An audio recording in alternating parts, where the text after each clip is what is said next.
Sir, ನಮಗೆ evidence ಆಗಿ ಸಿಕ್ಕಿರೋ ಬುಲೆಟ್ ಇಟ್ಕೊಂಡು ಫಾಲೋ ಮಾಡೋಣ. ಸುಮ್ಮನೆ ಅದೆಲ್ಲ ಮಾಡಿ ಟೈಮ್ ವೇಸ್ಟ್ ಮಾಡೋದು ಬೇಡ ಜಿನ್ನು. ಇಷ್ಟು ಪಾಪ್ಯುಲರ್ ಆಗಿರೋ ಅಡ್ವೊಕೇಟ್ನ ಮಧ್ಯ ರಸ್ತೆಯಲ್ಲಿ ಶೂಟ್ ಮಾಡಿದ್ದಾರೆ ಅಂತಂದರೆ ನಾವು ಅವ್ರನ್ನ ಅಂಡರ್ ಎಸ್ಟಿಮೇಟ್ ಮಾಡಲೇಬಾರ್ದು. There is no perfect crime ಜಿನ್ನು. ಇನ್ನು ನಾವು ಈ ಕೇಸಲ್ಲಿ ಮುಂದೆ ಹೋಗ್ಬೇಕಂದ್ರೆ ದೇವರೇ ದಾರಿ ತೋರಿಸ್ಬೇಕು.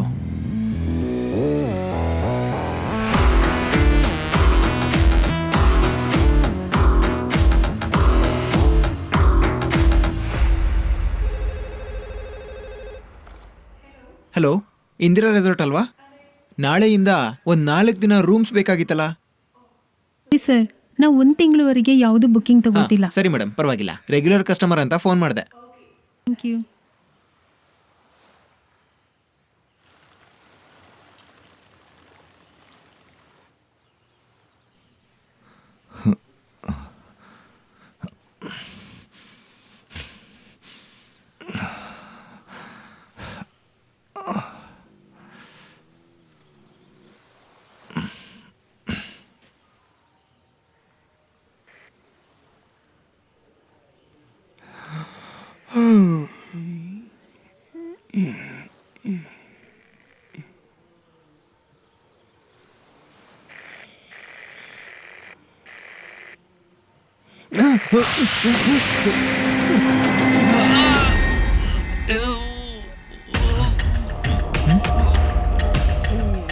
ಏನಿದೆ ಇಷ್ಟ ಸೌಂಡ್ ಬರ್ತಾ ಇದೆ?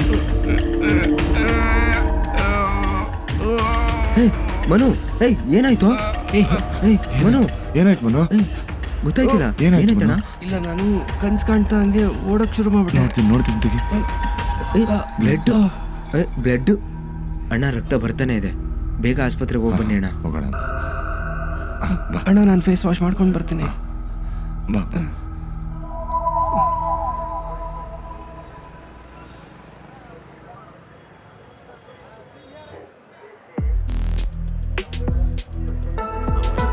Sir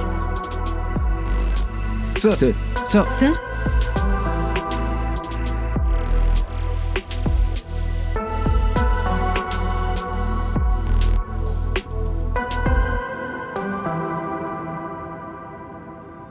hello James. ಸರ್, ಏನಾಯ್ತು? Any progress? ಸ್ಟಕ್ ಆಗಿದ್ದೀನಿ ಸರ್. ಈ ಪ್ರೊಬೆಷನ್ ಟೈಮಲ್ಲಿ ಈ ಥರ ಒಂದು ಕೇಸ್ ತೊಗೊಂಡು ಸಿಗಾಕೋಬೇಕಾ? ನಾವು ಸುಮ್ಮನೆ ಈ ಕೇಸ್ನ ಹ್ಯಾಂಡ್ ಓವರ್ ಮಾಡಿಬಿಡೋಣ. ಇಲ್ಲಿ ಕೇಳು, ಡಿಪಾರ್ಟ್ಮೆಂಟಲ್ಲಿ ಎಕ್ಸ್ಪೀರಿಯನ್ಸ್ ಆಗಿರೋರು ತುಂಬ ಜನ ಇದ್ದಾರೆ. ಅವರೇ ಈ ಕೇಸ್ನ ಡೀಲ್ ಮಾಡ್ಕೊಳ್ಳಿ. ಪ್ಲೀಸ್ ಸರ್, ಈ ಕೇಸ್ನ ನಾನೇ ಕಂಪ್ಲೀಟ್ ಮಾಡ್ತೀನಿ. ಜೇಮ್ಸ್, ಇದು ಕಾಮಿಡಿ ಅಲ್ಲ. ನಿನ್ನ ಸರ್ವಿಸ್ ಈಗಲೇ ಶುರುವಾಗಿದೆ. ಈ ಸಮಯದಲ್ಲಿ ಈ ಥರ ಕೇಸ್ನ ಹ್ಯಾಂಡಲ್ ಮಾಡೋದು ಅದು ಪಾಸಿಬಲ್ಲೇ ಇಲ್ಲ. ಗೊತ್ತು ಸರ್, ಆದರೆ ನಂಗೆ ಸಿಕ್ಕಿರೋ ಒಂದು ಚಾನ್ಸ್ ಇದು. ನಾನು ಇದನ್ನು ಮುಗಿಸ್ತೀನಿ ಸರ್. ನಂಗೊಂದು 10 ದಿನ ಟೈಮ್ ಕೊಡಿ ಸರ್. ನಾನು ನಿನ್ನ ಕಾನ್ಫಿಡೆನ್ಸ್ನ ಚೆಕ್ ಮಾಡ್ತಿದ್ದೀನಿ ಅನ್ಕೋಬೇಡ. ಆದರೆ ಒಂದು ವಿಷಯ ನೆನ್ಪಿಟ್ಕೋ, ಈ ಕೇಸಲ್ಲಿ ನೀನು ಫೇಲ್ ಆದರೆ ಆಮೇಲೆ ನಿನ್ನ ಕೆರಿಯರ್ಗೆ ತೊಂದರೆ ಆಗುತ್ತೆ. ಆಮೇಲೆ ನಿನ್ನ ಸರ್ವಿಸಲ್ಲಿ ಈ ಥರ ಒಂದು ಕೇಸ್ನ ಹ್ಯಾಂಡಲ್ ಮಾಡೋ ಅವಕಾಶ ಇರಲ್ಲ. ಆಮೇಲೆ ಯಾರಿಗಾದ್ರೂ ಅಸಿಸ್ಟ್ ಮಾಡೋಕ್ಕಾಗದೇ ಇರೋ ಪರಿಸ್ಥಿತಿ ಬರ್ಬೋದು. ಇಲ್ಲ ಸರ್, ನಾನು ಖಂಡಿತ ಈ ಕೇಸ್ನ ಫಿನಿಶ್ ಮಾಡ್ತೀನಿ. Then okay, all the best. Thank you sir.